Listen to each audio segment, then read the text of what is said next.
Chapter 241. After 20 plus years, the descendants of the Young family have grown to a terrifying level. If he were given a few more years, even the Klein family might be envious of them. Nutcracker. Kill him. Kill him now. Howard tried his best to suppress his fear and shouted with a crack in his voice. The Nutcracker juggernaut raised his right leg above his head before swinging it forward. A fearful amount of energy was directed at Nash. Slap! Nash smacked his hands on the ground, kicked his feet onto the wall in a flash, and his body went flying toward the Nutcracker juggernaut like an arrow. Boom! The force of the kick caused the villa to split in half. Nash managed to knock the Nutcracker juggernaut out of the villa. The cables inside the villa made snapping noises. Immediately after, a raging fire broke out. Howard, Giant, and Unibrow quickly ran out of the villa. However, the Nutcracker juggernaut was already locked in a fight with Nash. The Nutcracker juggernaut pulled out a belt from his waist, and with a shake of his hand, the black leather on the strap burst apart, which revealed a shiny whip sword. He pointed at Nash with his sword and coldly said, "So what if you're the smiling Grim Reaper? I'll gut you like a fish. Your bark is worse than your bite." Nash reached into his pocket, grabbed a talisman, and threw it up in the air. The talisman burned with a blue flame. He quickly made a seal with his hands. "Heaven is clear and the earth is bright. I command the 5 sides, with the aid of the heaven and earth, may 5 bolts of lightning fall." Rumble! Suddenly, there were claps of thunder coming from the starry sky. 5 strikes of thunderbolts descended from the sky. They all instantly struck the Nutcracker juggernaut. The Nutcracker juggernaut was burned by lightning. He opened his mouth in pain and let out a scream. How is this possible? How is this possible? As someone from the profound reality realm, he had some masters that excelled in Taoism in his circle. This 5 bolts of lightning curse was a high-level spell from Taoism. There were only a handful of yellow-robed masters who could achieve it. Nash slowly raised his hand. A red light glowed from the villa and flew into his hand. With a step, he was so fast it was as if he teleported behind the Nutcracker juggernaut. The Nutcracker juggernaut had already stopped screaming from the pain. He stood motionless. The lightning wrapped on his body crackled. His clothes were smoldering, and the smell of burnt flesh filled the air. Nash got around him and pointed the sword in his hand at the Nutcracker juggernaut's chest. The Nutcracker juggernaut's mouth cracked open and blood gushed out. He raised his head to look at Nash. His lips quivered, but he could not utter a single word. The sword pierced the Nutcracker juggernaut in the heart. Heaps of blood flowed out of him in a diamond pattern. The Nutcracker juggernaut specialized in a very unique set of skills. He could exert the peak of his power at the brink of defeat. However, everything else was pointless against Taoism. Taoism! It was the weakest form of power. The only thing different about Taoism was that they used talismans and spells. If the Nutcracker juggernaut had not been in a daze and was at his fastest speed, he would not have been grazed by the 5 bolts of lightning curse. However, the inevitable led him to a huge disadvantage. Immortal cultivators could summon lightning by raising their hands like masters. After a minute, the blood in the Nutcracker juggernaut's body had been drained and his body was burned into a crisp. Nash raised his hand and zapped a beam toward the Nutcracker juggernaut's body. His body burst into ashes, with nothing else remaining. Then, he turned to Howard and the others. Plop! Howard was terrified. When he met Nash's cold and unmoving eyes, he fell on his knees onto the ground. I'll tell you. I'll tell you everything. Chapter 242. The giant juggernaut and the Unibrow juggernaut trembled as they backed away. Unfortunately, right behind them was the burning villa. They had no way to escape. If they were still young, they would have chosen to fight Nash. However, ever since they participated in the massacre of the Young family, they had been enjoying a good life filled with good food and luxurious items. They had their own families now. Their homes were full of their children and grandchildren. They have begun to fear death. Thump! Thump! The giant juggernaut and the Unibrow juggernaut fell to their knees together. Nash walked up to the 3 of them and looked down at them. A suffocating and deadly aura filled the room. The 3 of them were scared out of their wits. And Sheldon. Sheldon went with us to the Young family village too. Walter was there as well. He lent us a lot of men. Howard rambled with trembling lips. 3 families? Did Theo not only mention 2 families? Nash asked. Walter only lent 2 people? Howard nodded and said, Walter's wife's younger sister married into the young family village. Back then, Walter was head over heels for his wife. If he knew that he was involved in the attack on the young family, there was no way he would have lent us the man. To survive, Howard revealed the details. Nash continued to ask, in Johnford, were you and Sheldon the only ones involved? Howard nodded. Yes, it was just Sheldon and I. Nash forcefully kicked Howard in the chest. Howard's internal organs shattered and his body flew into the flames. The giant juggernaut and the unibrow juggernaut were so scared. They were about to soil themselves. Please don't kill me. I'll tell you everything. I'll give you all my money. The giant juggernaut trembled in fear and begged for mercy. How many people died in the young family village that year? Nash squinted and asked. The giant juggernaut did not dare to answer. Nash looked at the unibrow juggernaut. 398 people. The unibrow juggernaut muttered. 398 people. 398. Nash repeatedly croaked out the numbers. He could imagine the young family who lived in peace in the village away from the hustle and bustle. The old, weak, sick, and disabled all lived a simple and wholesome rural life. However, a group of invaders surrounded the entire village and they raised their swords against the defenseless. How was this different than the massacre by Hitler all those years ago? You deserve to die. Nash clenched his teeth and roughly slammed his palm on the top of the unibrow juggernaut's head. His head burst open like a watermelon and fell onto the ground. The giant juggernaut felt the warm blood splattered across his face. He nearly fainted as his vision went dark and his eyes turned white. Nash took a deep breath and looked at the giant juggernaut. After suppressing his anger, Nash slowly spoke. List all the families and forces involved in the massacre of the young family, and I'll leave your family a body to bury. The giant juggernaut was so scared to the point where he was speechless. He locked eyes with Nash as his face trembled non-stop. Nash could not be bothered with his nonsense and violently slapped the giant juggernaut. If he would not tell him, someone else would. There were 10 juggernauts in the Green Bamboo Association, and he had just killed 3.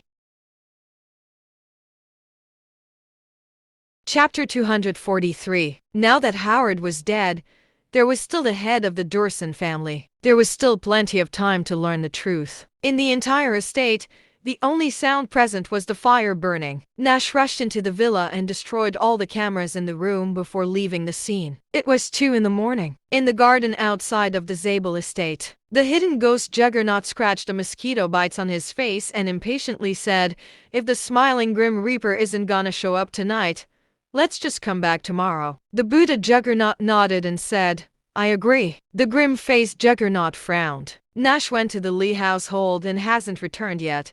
We have 2 of us from the profound reality realm and a stage 9 grade grandmaster. There's no chance of winning against the smiling Grim Reaper. The hidden ghost juggernaut responded. It doesn't matter if we win or not. The problem is that if we can't kill the smiling Grim Reaper, then we're going to have to live in shame for the rest of our lives. At the moment, they bore no ill will towards the smiling Grim Reaper. Even if they were to kill him, nothing would change as they would not receive any fame. If they failed to kill him, then they would never eat or sleep easy for the rest of their lives. After discussing the situation, the 3 of them decided to terminate the mission. They left the estate, passed a dozen cars in the forest, and then rushed to Howard's villa in the east suburb. Half an hour later, the hidden ghost juggernaut stood at the entrance of the villa in a daze. They had only been out for a few hours. The place was destroyed. After what seemed to be forever, a few members of the Green Bamboo Association ran over and said in a gasp, there's no one left alive. Another member of the Green Bamboo Association ran over from the other side of the estate and said, the memory cards from the surveillance cameras are gone. Who did this? The grim-faced juggernaut said with a trembling voice. Nutcracker juggernaut, giant juggernaut, and unibrow juggernaut. Their combined power was enough to wipe off the entirety of Johnford's martial arts community. Instead, the 3 powerful men had died in a mere 4 hours without a body left behind. They could not even find any remains of the Nutcracker juggernaut. The Buddha juggernaut said in a low voice, there aren't any traces of fighting outside. We had more than 30 grandmasters that could not even fight back. This person's power is at the very least from the profound reality realm. When he finished, he sneezed. It was difficult for him to imagine what kind of being could quietly get rid of 30 grandmasters under the watch of the Nutcracker Juggernaut. The hidden ghost Juggernaut's eyes flashed cold. Didn't Nash go to Shadow Hotel? Other than Nash, he could not think of anyone else in Johnford who could have killed the Nutcracker Juggernaut from the profound reality realm. The Buddha Juggernaut took out his phone and made a call. After a while, he said in a low voice, "According to the spies we sent out, Nash went to Chateau Hotel to visit the head of the Lee family. He just left 3 minutes ago." The hidden ghost Juggernaut lightly said, "That's hearsay. Based on Nash's strength, it's easy to confuse an ordinary grandmaster." The Buddha Juggernaut watched a fire burning the villa, gulped, and said, "Then, what should we do now? Do we find Nash for revenge? If Nash really was the killer of the 3 Juggernauts, then the rest of them were no match against him either." The grim-faced Juggernaut coldly said, "Let's go back to Sagan first. Wait for Mr. Lane to break through the profound reality realm, then we can take care of that bastard." The hidden ghost Juggernaut's eyes flashed. "Mr. Lane is coming?" At Zabel's villa, Olivia parked the car at the entrance and whispered, "Nash, we're here." Nash had fallen asleep against the window. Olivia was shocked when she saw Nash's tired expression and bruised face through the rearview mirror. Nash needed an excuse to leave the Zabel family, so she made up a lie to take Nash away. She brought him to her grandfather's Chateau Hotel and got him a suite to stay in. After Nash entered the room, he immediately called for a bodyguard.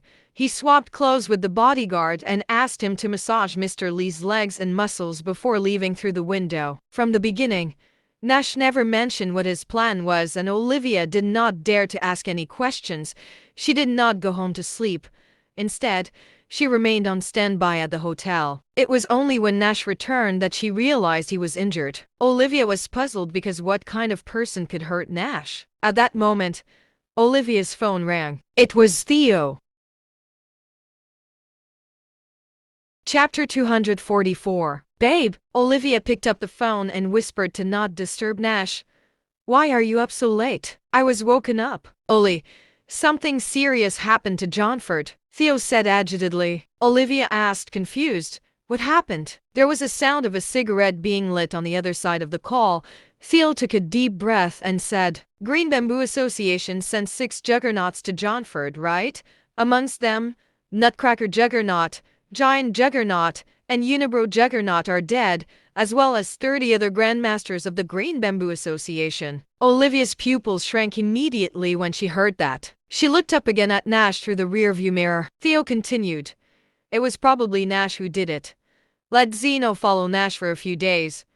He should know some good help who can help Nash settle some problems." "All right.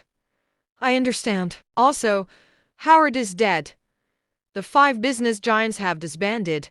There'll be another family who will suffer a disaster, and the entire of Johnford will be in chaos. In a few days, Grandpa will arrange for 2 masters to come to watch over your house." "All right." They hung up the phone after they talked for a while. Olivia's heart was pounding. She believed that Nash was definitely up to something. However, she did not expect him to have killed 3 juggernauts and Howard, the Nutcracker Juggernaut. That was the nightmare of her father's generation. In the early years, it was an era of chaos. The Nutcracker Juggernaut was feared for his vicious antics. Until the Green Bamboo Association consolidated its business empire, the 10 juggernauts gradually faded out of existence. Now that 3 out of the 10 juggernauts have died in the same night, there was bound to be a storm tomorrow. Nash yawned and opened his eyes in a daze. "Have we arrived? Why didn't you wake me?" Olivia smiled and said, "I saw that you were sleeping so soundly, so I didn't want to wake you." Nash opened the car door and got out of the car. "Thank you for your hard work. Go back and rest early." Olivia helped Nash a lot that night, as it was almost 3 in the morning, and Nash was very grateful. However, Olivia was Theo's wife, and due to Nash's relationship with Theo, it was as if he and Olivia were siblings. His purpose was to hide the truth about who killed the 10 juggernauts. Tomorrow, The Green Bamboo Association would investigate and monitor Shadow Hotel. The only thing they would have found was Nash tending to Mr. Lee's treatment and massages. Suddenly, Nash caught a whiff of a smell of a corpse in the air. The smell of the corpse smelled like it had been dead for roughly 3 hours. Could it be that Christian could have killed himself? Nash followed the smell to a park and found the body of a student of the Martial Club. Nash's eyes sank. They were here. He guessed that the Green Bamboo Association would come to Zabel's villa. It just so happened that Justin Yang was pretending to be the smiling Grim Reaper. He was certain that the hidden ghost Juggernaut and the others would not dare to make a move without thinking it through, as they were scared of the smiling Grim Reaper. That was why he was bold enough to approach the den of the remaining Juggernauts. If the remaining Juggernauts did not disband, then all would be destroyed. If they disbanded, it would be safe for the Zabel family if they had someone pretending to be the smiling Grim Reaper so that Nash could get some gains. Nash dragged the body to the garden of Zabel's villa. Zachariah's face dropped. What? What is this? Nash gave a brief explanation. Chapter 245. Zachariah exclaimed, "Fucking Green Bamboo Association. They crossed the line." Bang! Justin grinned as he stood up and rubbed his chest. He asked, "That means they didn't do anything because of me?" Nash nodded and said, "I believe so." Justin excitedly responded, "This outfit is too cool. When Walter saw me today, it was like he was meeting his grandfather." Nash was taken aback. "You went to the Watson household?" Justin recalled his experience in the Watson household. Nash was in a cold sweat as he listened to Justin. It was fortunate that he returned to the Zabel household on time. If it were any later, the hidden ghost Juggernaut would have attacked them. That move was incredibly dangerous. He was not cautious enough. When he arrived at the villa, Hira was dozing off while wrapped in a thin blanket. Nash sat beside Hira and gently pulled her into his arms. He said affectionately, "Why aren't you asleep yet?" Hira snuggled into Nash's arms and coquettishly whispered, "I was waiting for you." Nash lightly kissed Hira on the forehead. "I'm back now. Go to sleep, or you'll be tired tomorrow." Hira shook her head and said, "Bianca has been taking care of Scotty for really long hours. I'm switching places with her later." Nash said helplessly, "You guys truly have a good relationship." At that point, Justin leaned over and said, "Hira, go to sleep. I'll look after Scotty later." Hira glanced at Justin. "Go get changed, or Skate is going to think you're the real smiling Grim Reaper." Justin pouted and said, "Yeah, but I haven't visited Scotty as the smiling Grim Reaper yet." Nash asked, "Hasn't Scotty been asking to see the smiling Grim Reaper? Why haven't you gone to see her?" Hera chuckled. "This guy went to the Watson household for a while and then the real smiling Grim Reaper showed up. However, that Reaper seemed to be a bit dumb today, so we all thought that it was Justin. Mr. Zabel even yelled at him." When she heard that, Hera shuffled around in Nash's arms and whispered, "You mean, the real smiling Grim Reaper? How did he know Scotty was hurt?" Nash scrunched his nose. "I think Cillian told him." "Is that so?" Hera looked at Nash with watery eyes. After her and Bianca's detailed analysis of the fight and initial judgment, she suspected that Nash was the smiling Grim Reaper. She noticed that Nash had a cut on his lip and bruises on his face, so she immediately asked, How did you get hurt?" Nash grinned and explained, "I accidentally fell." Hera angrily asked, "Do you think I'm an idiot?" Nash held Hera tightly and said dotingly, "Aren't you my cute little fool?" Hera pushed Nash away and stared at him with her cheeks puffed. Her slender fingers gently stroked the wound on Nash's lips and she asked worryingly, "Does it hurt?" "A bit." Nash nodded. "That's not good. I'll bring you some painkillers," Hera said. "There's a natural painkiller in saliva. It's called apiorphin and it has an analgesic effect," Nash explained with a straight face. Hera instantly understood what Nash meant, so she put her arms around his neck and kissed him. Justin stood behind the sofa they were sitting on and the edge of his lips fiercely twitched while he buried his face in his hands. Bianca walked down the stairs from the second floor with a bowl of medicine. "Dr. Tanner, Skade's fever subsided." Brian was asleep on a chair with a blanket. When he heard Bianca's voice, he awoke. That's good. That's good that the fever has subsided." He stretched, let out a big yawn, and said, Make another dose of medicine and it'll be ready after dawn." Hera heard their voices and immediately pulled herself from Nash. She was blushing hard as she shyly asked, "Does it still hurt?" "Not anymore. I'll go accompany Skade now. Go find a place to rest too." Hera blushed and ran upstairs. Chapter 246. The next day, at Sagan, amidst various luxurious mansions. The area was close to the sea and was populated with almost 100 mansions that overlooked the sea and 70 apartments that were 30 stories high. This place was named Green Bamboo Manor, and it was where the Green Bamboo Association's headquarters were located. Lots of bamboo were planted around the villa. They were the Green Bamboo Association's mascot. They symbolized continuous improvement and success. Inside the grandest-looking mansion, a group of old men sat in a circle. The man occupying the leader's chair had a gold-colored cane with dragons engraved on it. Inside the carving of the dragon's mouth was a ruby the size of a quail's egg. The man's hair and beard were white, but he seemed alert and had a solemn expression on his face. His mere presence was enough to command the utmost respect of everyone in the room. He was Dominic Carter, the president of the Green Bamboo Association, and the underworld's forces found him terrifying. The Green Bamboo Association has never been humiliated this way ever since the day it was established. We should stage a comeback and destroy everyone and anyone who dares challenge the Green Bamboo Association's authority. Nutcracker, Giant, and Unibrow are senior members of our association. We can't just sit back and watch after they've been killed and decapitated. That's right. We can't just sit back and watch. Several of the old men who had missing teeth spoke indignantly. Silence. Dominic lightly thumped his cane on the floor as he swept his dignified gaze across everyone in the room. Everyone immediately fell silent. Though they were faction leaders who wielded enough power to merely speak here, their power meant nothing to the president. Dominic turned to his left and asked the grim-faced Juggernaut, "Why have they not returned?" The grim-faced Juggernaut lowered his head.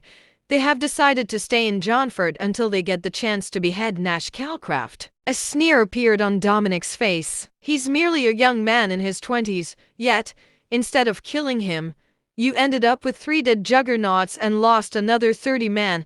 The other families must all be talking about your honorable mission right now." The Green Bamboo Association was extremely powerful and well known in Sagan. Everyone, including those from prestigious families and high-ranking officials, addressed him as Sir Dominic because of how much they respected him. Given that the Green Bamboo Association had lost 3 of its Juggernauts, there was no doubt they would become the butt of everyone's dinner table jokes. "Please do not be enraged, Sir Dominic. Now's not the time for pointing fingers. The fact that he managed to kill Nutcracker, Giant, Unibrow, and the dozens of Grandmasters they brought along illustrates how terrifyingly powerful he is." 4 Juggernauts had stayed behind with the Green Bamboo Association. They were known as Shadowblade, Gingerhead, Velvet Thunder, and Hoodlum. The one who had spoken just now was the Gingerhead Juggernaut.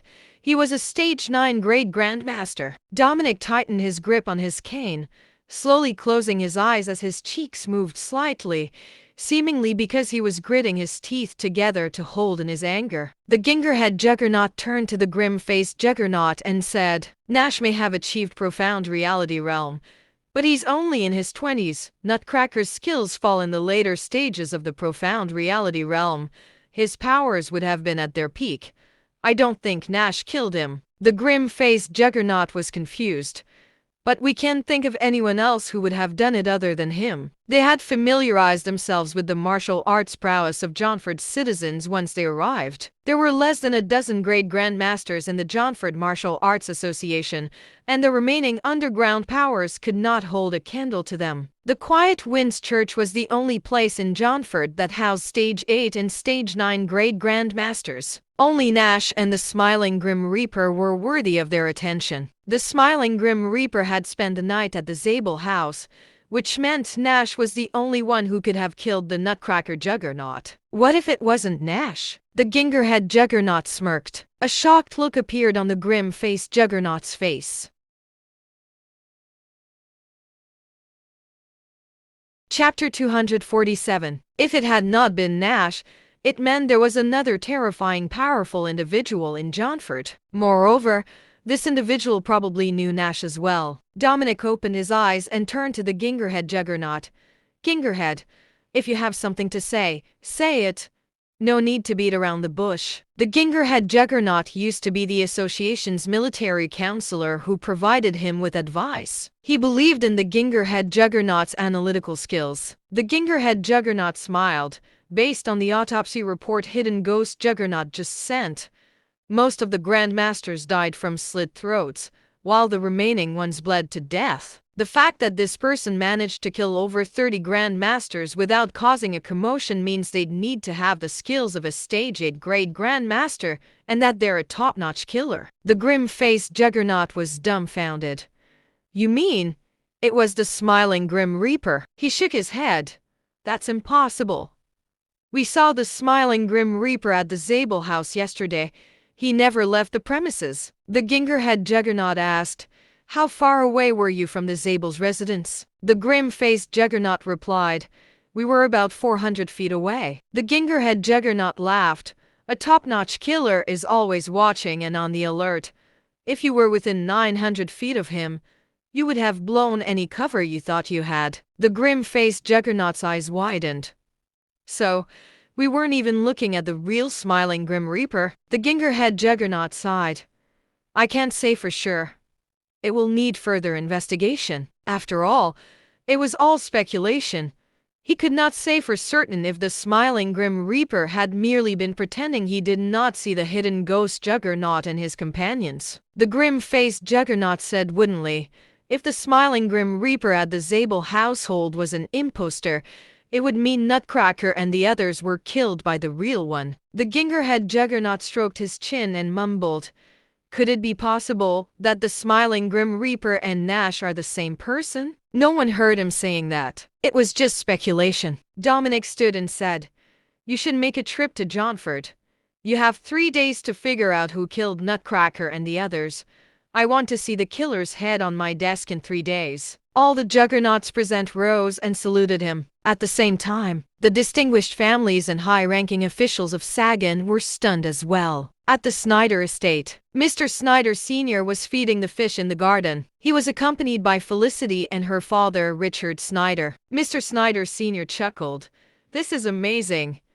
The Green Bamboo Association has stirred up so much trouble, and karma has finally found its way back to them. Felicity clasped her hands behind her back, a gleeful expression on her face as she said, see, what did I tell you? The Green Bamboo Association has started going downhill since I assumed my current position. It's all thanks to me. The deaths of the Green Bamboo Association's 3 most powerful juggernauts had nothing to do with her, but since they had happened during her time in office, she would claim credit for that as well. Richard roared with laughter. Yes, yes. It's all thanks to our dearest Felice. Mr. Snyder Sr. smiled as he sprinkled a handful of fish food and said, Felice, take a trip to Johnford and find out which hero did this.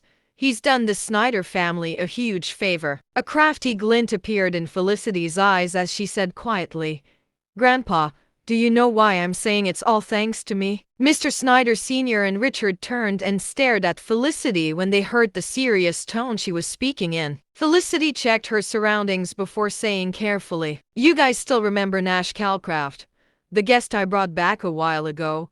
He's a master of the profound reality realm, and we had an agreement. He promised he would kill the 10 juggernauts if he ever got the chance to do so.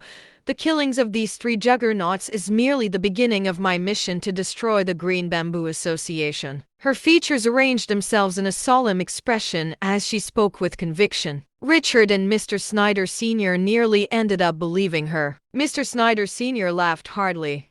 If that's the case, I'll be able to spend the rest of my days in luxurious peace. Felicity realized her grandfather had seen through her joke and said dully, never mind. It's not like you would believe me. Anyway, I have some business to take care of at Johnford tomorrow, so I guess I'll do you a favor and look into it. Her voice trailed off abruptly. She had just claimed it was done by Nash. Now, she was saying she would look into the matter. Was she not poking holes in her lie? Felicity blushed and ran off, leaving Richard and Mr. Snyder Sr. behind as they roared with laughter. Chapter 248. Johnford, Watson Estate. Kai and Queenie were summoned by Walter to return to the mansion as quickly as possible. The two were stunned as soon as they stepped foot into the living room. All senior members of the Watson family were seated in the living room. Mom, Dad, what are you guys doing back in the country? Queenie stared at a middle-aged couple in disbelief. Her parents ran a business overseas and had been preparing for a business conference recently. It was only logical to assume they would not have the time to travel home and visit. Walter spoke from his place on the middle couch. I summoned them home. Queenie smiled and hurried to sit down next to her mother. Queenie's father, Kevin Watson, spoke. Everyone is here now, Father. Please tell us what's on your mind. Walter swept his stern gaze over everyone present. The Watson family members stiffened. Not one of them dared look him in the eye. Kai leaned back lazily onto the couch and lit a cigarette. Howard Lane is dead. Walter spoke in a solemn tone. Kai, who was in the middle of lighting his cigarette, froze. He looked at Walter disbelievingly. Walter turned to Kai and asked coolly, You haven't been in touch with Simon as of late, have you? Kai averted his gaze. An odd expression appeared on Queenie's face. George and Jensen exchanged glances. Kai and Simon had been talking to each other up till yesterday. Bastard. Walter gleaned the information he was fishing for from the looks on their faces and cursed angrily. How did Howard die, Father? Kevin Watson was extremely protective of his dead brother's son and immediately spoke up to distract Walter upon realizing he was losing his temper. Last night, Howard and the Nutcracker, Giant, and Unibrow Juggernaut from the Green Bamboo Association lost their lives. Walter spoke slowly. He continued glaring at Kai as he spoke. He had also received another piece of information. Last night, Simon Lane had been spotted lurking around the Zabel house with 30 grandmasters. Walter knew what they were trying to do. The Watson family would face imminent disaster if Kai was involved in last night's happenings. Queenie rarely saw her grandfather this angry. She held her mother's arm as she spoke in a careful, analytical manner. The smiling Grim Reaper showed up last night, claiming he had a mission. If that's the case, the mission he referred to must have been the assassination of Howard and the 3 juggernauts from the Green Bamboo Association. Walter took a deep breath before saying slowly, The smiling Grim Reaper was at the Zabel house the entire night. The deaths of Howard and the 3 juggernauts remain a mystery for now. If it were the smiling Grim Reaper's doing, he would not be as angry with Kai as he was now. After all, there were no ill feelings between the Watson family and the smiling Grim Reaper.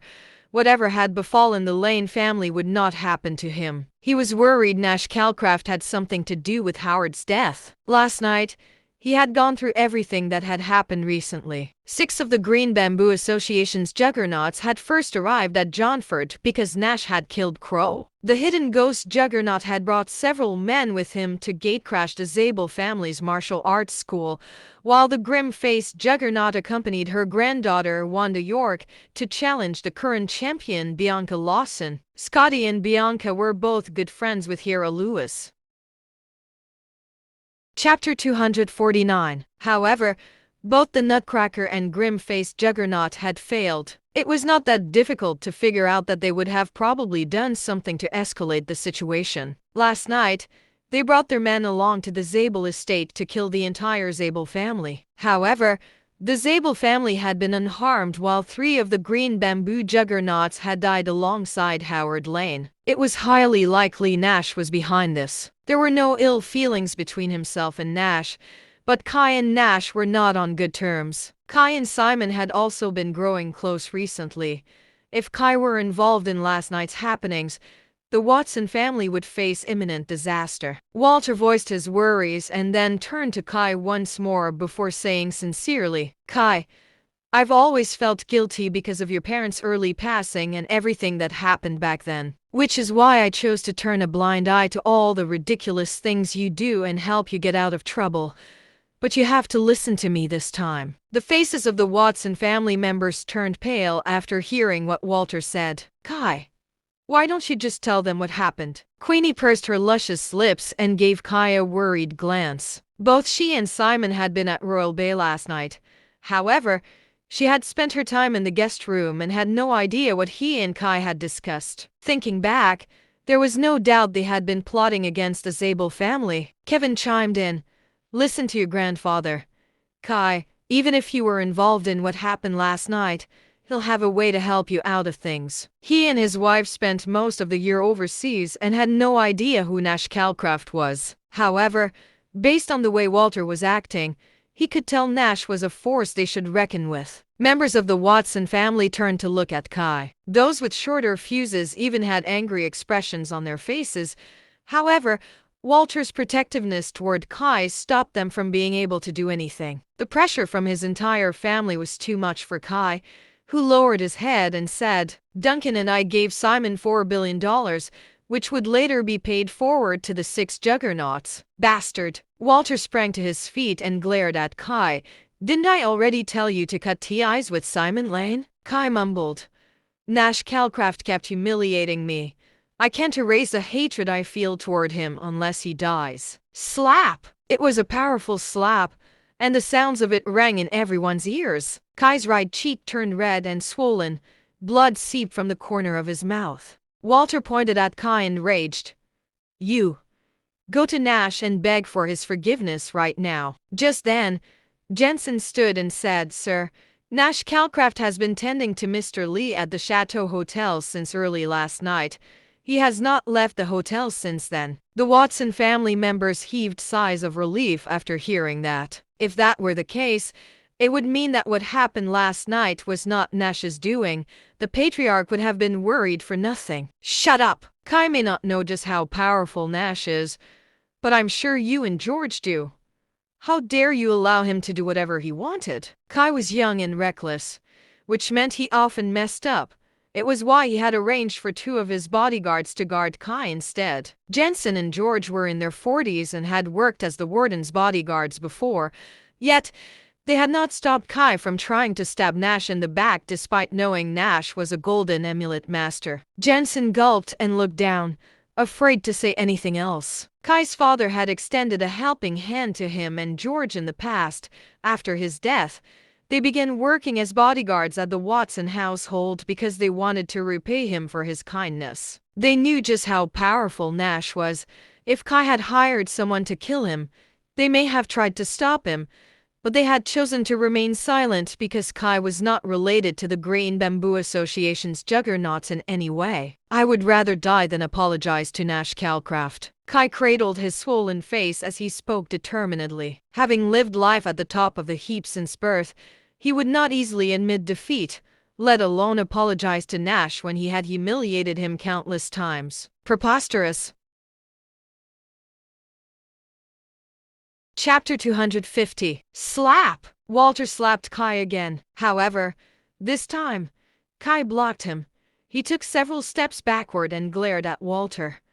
I'd rather you kill me than make me apologize to Nash. Terrible, terrible child. Walter's body trembled with anger, and he was so angry that his vision went black and nearly passed out. Kevin hurried forth to help his father regain his balance and said soothingly, Father, please do not be angry. Walter took several deep breaths to calm himself down before saying, Freeze all of Kai's assets immediately.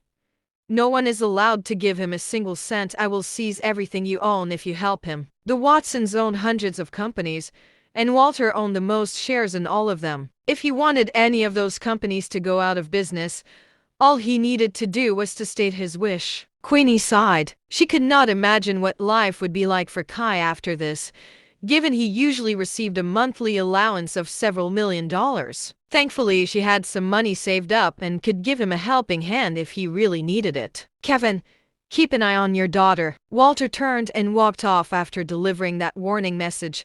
Jensen, George, you no longer need to protect Kai. Come with me to the Lee family now. He had done his best to help Kai, but that brat had not appreciated it. If that were the case, he would leave him alone and let fate deal with him. At the Zabel family mansion, Hera was still worried about Scotty and made Nash drive to the Zabel mansion right after dropping her off at work. Outside the Zabel family mansion, Nash sat inside one of Zeno's white-colored BMWs. Zeno handed Nash a cigarette and carefully lit it for him while gazing at the young man nearly half his age.